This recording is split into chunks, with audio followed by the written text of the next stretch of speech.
হালাল উপার্জনের কেউ সিদ্ধান্ত নিলে এটা কঠিন কিছু না। চরিত্র হেফাজতের সিদ্ধান্ত নিলে খোদার কসম এটা কিছুই না। আল্লাহ তাআলা হাদিসে কুদসিতে আছে, ওয়াদা দিছে, কেউ যদি আমি আল্লাহর ভয়ে চোখ হেফাজত করে, আমি তার দিলের মধ্যে ইমানের এমন স্বাদ দেব যে নগদ ইমানের মজা সে পাইতে থাকবে। খোদার কসম এটা হাদিস। মান তারাকাহা মাখাফাতি আবদালতুহু ঈমানান ইয়াজিদু হালাওয়াতাহু ফি কলবি।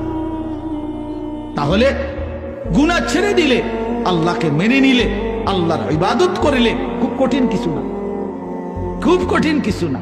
এই জন্য প্রিয় ভাই আমার, বাপ আমার, এই শেষ বেলায় আমি এই অনুরোধটাই করতে চাই, আমরা যদি বুঝি আখিরাত আমাদের জিন্দেগি, পরকালের জন্যই আমাদের প্রস্তুতি, আল্লাহর কথা হচ্ছে, কোরআনের কথা হচ্ছে, ওলামায়ে কেরাম নসিহত করতেছেন, এই সময়ও যদি আমার দিল আন্তরিক না হয় তো আর হবে কখন, আর হবে কখন?